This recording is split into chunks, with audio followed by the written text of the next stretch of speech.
Chapter 2, The Open Road. Too excited to hide under the grandfather clock where he could watch television, Ralph spent the day beside his motorcycle under the television set, watching life in the lobby and waiting for night to come. Luggage was set down with a thump. Guests complained that there were not enough towels in their rooms, and when the guests had gone, the desk clerk said to Matt, "What do they think this is, the Waldorf?" That's a fancy hotel. Ralph listened as the manager of the hotel spoke sharply to the housekeeper about the cigarette ashes on the carpet. People don't smoke inside hotels anymore. This story's been told. The housekeeper spoke even more sharply to the maid, who ran the vacuum cleaner so carelessly that Ralph was not even frightened. He was too busy thinking of the night that lay ahead. When the boy called Garf plumped across the lobby in his new cowboy boots on his way to Happy Acres Camp, Ralph longed to follow him out the front door and down the steps. Late in the afternoon, new guests straggled into the hotel. Some looked at the shabby furniture and dusty deer heads and left. Others, too tired from driving to look further, stayed. When the television set was turned on, Ralph polished the chrome on his motorcycle with his paws. When the set was silent, he napped, too excited to sleep soundly. At last, the bugle in the distance played its slow, sad notes, and old Matt left the front door open as he went out on the porch to look at the stars. The moment had come. Ralph snapped his crash helmet in place. He grasped the handlebars and pushed his motorcycle out from its hiding place, avoiding the attention of the night clerk by guiding it along the edge of the baseboard to the front door. On the porch he mounted and with a vigorous rode across the cracked concrete to Matt's feet at the top of the steps. "Hi," said Ralph, who was able to talk to animals and to any human being who loved speed and motorcycles, and who understood that the only way to make a miniature motorcycle go was to make a sputtering noise that sounded like a big motorcycle. "Why, hello there, young fellow," said Matt. "Just where do you think you're going?" "I'm running away," said Ralph, "on my motorcycle." "You don't say," exclaimed Matt. "Yes, I've had enough of this place," said Ralph. "I'm going someplace where I can be free." "You want to get away from your family?" said Matt, grasping the situation at once. "You want to be independent." "That's right," said Ralph. "I'm tired of being bossed around by my mother and Uncle Lester. I'm fed up with my pesky little brothers and sisters and cousins. I don't want to grow up to be another crumb-scrounging mouse. I want adventure and excitement, and I'm going to ride off on my motorcycle and find it." "Sounds good," observed Matt. "I wish I could do the same, just ride off into the night on a motorcycle. I always wanted a motorcycle, but I could never afford one. When I was young, I had to help my folks, and then I had a family of my own to take care of. Now that my family has grown up and gone away, I'm too old for a motorcycle." The mouse and the man were silent a moment before Ralph said, "Well, I guess I'd better be going." "So long," said Matt. "Good luck. I'm going to miss you. It always cheered me up to see you tearing around the halls like a little daredevil. Made the suitcases seem lighter somehow." With that parting comment, he turned back and started back toward the door of the hotel. "Hey, wait!" squeaked Ralph. Matt turned. "You want something?" For some reason, Ralph hesitated before he said, I was wondering if you would lift my motorcycle down the steps for me." "And I was wondering how you were going to manage," remarked Matt, but he did not move to help Ralph. "I'd like to get started," said Ralph. "I have a long way to go tonight." "Sorry, can't help you out," said Matt. Ralph was astounded. For a grown-up human being, Matt had always been cooperative. "How come?" he demanded. "If I lifted your motorcycle down the steps, you would be depending on me," said Matt. "And depending on others is not being independent." Ralph was bewildered. "But how am I going to get my motorcycle down the steps without breaking it? I don't know, admitted Matt. I just hope I don't have to come out here in the morning and sweep up pieces of a red motorcycle. He turned then and went back into the hotel, closing the door behind him. Well, how do you like that? Said Ralph to himself. And all the time I thought he was my friend. Off in the distance, an owl hooted. The night suddenly seemed vast, and a mouse a very small creature indeed. Owls eat mice. The row of empty chairs rocking in the breeze made Ralph nervous. He could not get over the feeling there were unseen people sitting in them, ghosts who might at any moment chase him and steal his motorcycle. He looked down at the 3 concrete steps and the curve of the driveway below them. His motorcycle was a good sturdy vehicle, but it would never survive 3 bounces on concrete. It would be smashed to bits. Bits for Matt to sweep up in the morning. Suddenly Ralph was angry. He was furious at the way his old friend had treated him. He would show Matt that he could manage without help. Matt would come out in the morning expecting to find Ralph waiting to be let in, but Ralph would fool him. He wouldn't be waiting, and there wouldn't be any broken motorcycle at the foot of the steps either. Ralph set about finding a solution to his problem. He looked at the ghostly rocking chairs, the cracked concrete porch, the steps, and the asphalt driveway below. Once Ralph had taken the trouble to look, the solution to getting his motorcycle down the steps seemed surprisingly easy. About 3 inches below the porch, on either side of the steps, was a sloping section of concrete, a sort of ramp intended as an edge to the steps. The 2 ramps were about 10 inches wide and each sloped down to a flat section. Below each flat section was a shrub that had been pruned into a somewhat lopsided ball of leaves.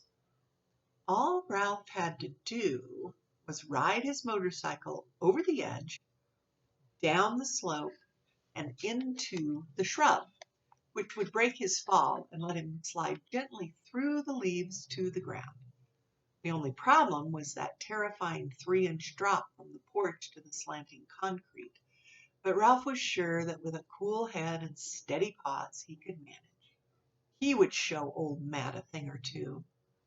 Ralph wheeled his motorcycle back from the edge of the porch, but in line with one of the concrete ramps. High speed would be best, he decided. Speed fast enough to carry him over the edge without wobbling, so that he would land on the ramp on both wheels. Ralph's heart was pounding as he mounted his motorcycle, but his head was cool and his paws steady on the handle grips. Ralph drew a deep breath. His paws tightened on the handle grips. He rode smoothly toward the edge of the porch. He held his breath as he shot out into space as he had planned.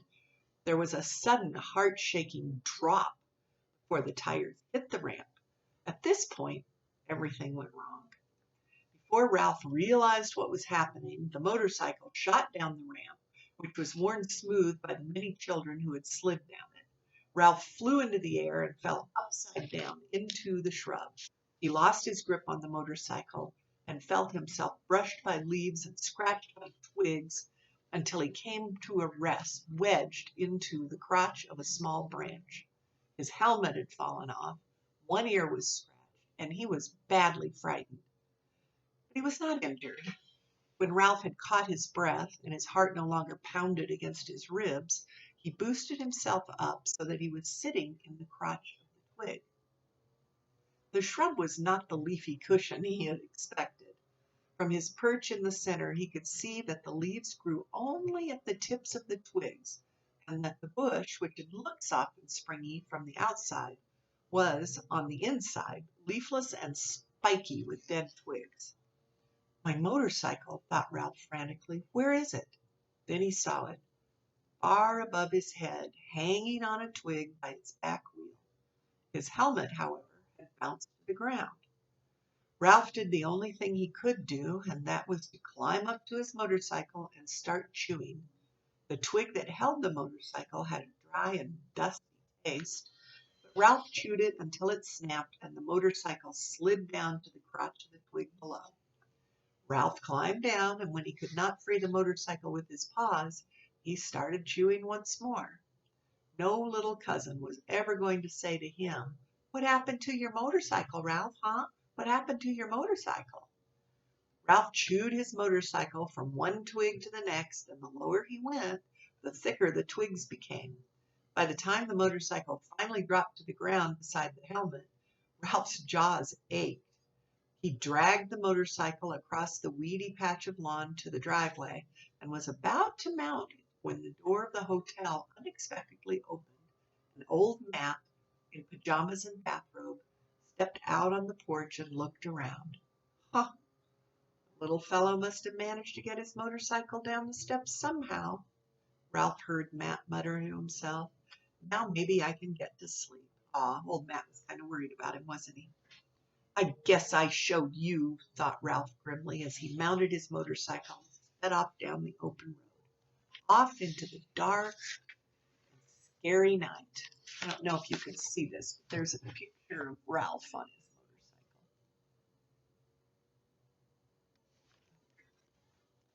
motorcycle. So long, brothers, sisters, cousins. So long, Uncle Lester. So long, Matt. Ralph was on his way. Ralph bounced along the uneven driveway to the mountain highway, where he quickly discovered that one of the ribbons of concrete pressed smooth by passing tires made a good highway for a mouse. He then made an even more exciting discovery. Gravity. With a good fast start, he could coast downhill with amazing speed. The halls of the Mountain View Inn were never like this. Ralph sped through a night that fulfilled his dreams of freedom. It was a night of danger and adventure. Once, when Ralph was frightened by the headlights of an approaching car, he swerved to the side of the road where he and his motorcycle were caught in the backdraft of the passing car and tumbled about like old gum wrappers and tossed into the weeds. Afterward, Ralph was alert when he heard a car approaching and got off the road and clung to a weed until the car roared past. He was exhilarated by this test of his skill. Toward dawn, logging trucks began to rumble down the mountain, shaking the earth as they came. Ralph never had seen anything so terrifying as those great double-tired monsters with logs lashed to their truck beds, barreling down the center of the highway, and he knew the time had come to hide for the day. He ate some dusty weed seeds, drank dew, slept under a leaf, and started off once more at nightfall toward the sound of the bugle. Between cars and trucks, Ralph tore along down the highway through the shadows of the night. This ride was the freedom he had dreamed of, speed without effort. Once the thought crossed his mind that if he should ever want to return to the Mountain View Inn, he could never make it back up the mountain under his own power. What a silly thought. Why should he ever want to go back to the inn when he could travel this way? On the third night of Ralph's journey, as darkness faded and the pine trees gave way to scrub oak, Ralph found himself out in the open where there were no sheltering shadows. A milk truck rattled past on its way to the Mountain View Inn. Blackbirds greeted the dawn with bursts of gurgling song, and not far away a rooster crowed. A pheasant flew low across the road, startling Ralph and causing him to collide with a piece of gravel. The road, which now followed an irrigation ditch, had leveled off, and Ralph had to produce his own power. As Ralph putted along on his motorcycle, daylight made him uneasy. He was looking for a place to hide when the notes of the bugle, so close he felt as if they might shatter him, burst forth in the lively morning tune. Before they died away, laughter and shouts filled the air. Medium-sized boys and girls, peanut butter and jelly sandwiches. Ralph had reached his destination. Ralph wished old Matt could see him as he rode off the road and bounced onto a gravel lane that crossed a small bridge over the irrigation ditch. Ahead lay a number of low, weathered buildings, surrounded by lawn and shaded by walnut trees. Boys and girls were washing their faces in wash basins set on benches. A big brown dog, barking furiously, came bounding toward Ralph, who stopped, frozen with terror. The dog stopped too. so suddenly that he nearly sat down in the gravel. He recovered himself and approached, snuffling with his wet black nose. Ralph sat with his paws clutching his handle grips in fear, while the horrible black nose sniffed him. "Just who do you think you are?" asked the dog. "Quiet, Sam!" yelled a boy. "A mouse?" Ralph felt very, very mean. There's a picture of the big dog and how little Ralph is. Let me see. There we go. See how tiny Ralph is down by his nose? Sam eyed Ralph with curiosity. "Where did you get the motorcycle?" he wanted to know. "A boy gave it to me." Ralph was beginning to feel slightly braver, but only slightly. That big dog could gobble a mouse in one gulp. But not if I hang on to my motorcycle, thought Ralph, feeling that his courage had not deserted him entirely. A dog would not eat a motorcycle. "No kidding," said Sam. "A mouse-sized motorcycle? Where did you come from?" "The Mountain View Inn." "That run-down place," said Sam. "I'm not surprised the mice are deserting it. Where are you going?" "Well, here, I guess," said Ralph. "I followed the sound of the bugle. I wanted to be near medium-sized children and peanut butter and jelly sandwiches." "Sorry," said Sam. "You can't come in here. I'm the watchdog of Happy Acres Camp, and it's my job to protect the camp." "Oh, come on," said Ralph, who was beginning to see that Sam was not really a ferocious dog. "I'm just a mouse." Sam looked uncomfortable. Obviously, he was a dog that liked to please everyone. "I would let you in if I could, but my orders are to keep you out. Anyone who doesn't belong here can't come in." Ralph hunched down on his motorcycle. "Please, I'm just a teeny little brown mouse. Nobody would even notice me." Sam's honest brown face looked worried. "No," he said at last. "I can't let you in. I have my orders from Aunt Jill and Uncle Steve in the camp office. They are in charge here." "I've had a long, hard trip," said Ralph. "I'm tired and I'm hungry." Sam looked so worried that Ralph pressed his advantage. "You know, boys like mice. They would be glad to have me." Sam looked back toward a white building under the walnut trees. Then he looked down at Ralph. "I tell you, I can't do it," he said. "If I let you come in, I'd be breaking my orders. I'm already in trouble because a car came along in the middle of the night and dumped a box of kittens. It got away before I could rouse anybody." "Kittens!" squeaked Ralph in horror. "I have the worst time with kittens." Sam's voice was gloomy. "People are always dumping kittens here because they know girls will beg their parents to let them take them home." "Very many kittens?" asked Ralph, who was feeling nervous once more. "Too many," said Sam. "We already had 3 kittens that belonged here, and the other night 6 more were dumped. And once they are here, I'm not allowed to chase them. I tell you, it isn't fair. If there's one thing I can't stand, it's kittens. Silly little things with no sense of responsibility." Sam's troubles made Ralph feel cocky once more. "If you're a watchdog, watch me," he said, and, taking a deep breath, he shot between Sam's legs and out the other side before the surprised dog could turn around. Ralph swerved around a green walnut lying on the ground and into a patch of weeds beside a nearby building. "Come back here," barked Sam. "You aren't supposed to do that." He began to snuffle around in the weeds. Ralph had not expected to be snuffled for. He had thought once he was inside the camp, Sam would give up. Sam growled and moved his nose around in the weeds like a doggy vacuum cleaner. Unable to ride, Ralph pushed his motorcycle further back into the weeds. The wet black nose parted the stalks, but Ralph was saved by a gopher hole. He dragged his motorcycle into its shelter. "Oh, no, you don't," growled Sam and began to dig with his powerful front paws. Dirt began to fly. Pulling his motorcycle after him, Ralph waded further back into the loose dirt into the gopher hole. Faster went the paws. "Hey, everybody, Sam's after a gopher," a boy yelled, and Ralph could feel feet pounding on the ground overhead. "Go get 'em, Sam," urged another boy. "Sick 'em, Sam," everyone seemed to be saying at once. "You're being mean to the gopher," protested a girl. Several girls' voices began to yell, "Go, gopher, go." Faster and faster flew the paws with their strong toenails. Sam was panting now. Ralph pushed further and further back into the gopher um, until a disagreeable voice ahead of him said, "And where do you think you're going?" There's Sam the dog in the gopher hole.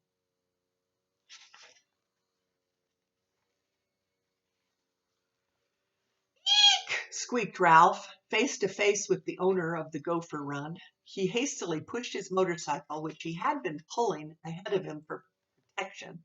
"Beat it," said the gopher, squinting at Ralph. "I didn't dig this tunnel for mice." The digging paws were coming closer. "Attaboy, Sam," shouted the boys. "Go, gopher, go," shouted the girls. Even the gopher looked uneasy. "Please," he pleaded Ralph, "save me from that beast." The gopher was more interested in saving himself. Already he was beginning to move farther down the run. "You can stay until that dog stops digging, and no longer," he said, and fled off into the network of tunnels.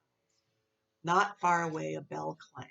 "Breakfast! Chow time!" yelled the boys, and the feet that went pounding off in the direction of the bell and shook the ground overhead.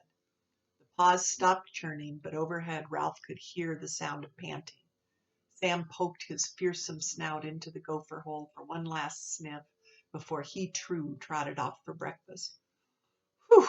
gasped Ralph, leaning against his motorcycle. He had pictured camp as a place where boys would bring him peanut butter and jelly sandwiches, not this dark and dusty tunnel inhabited by a grouchy gopher. That's the end of chapter 2.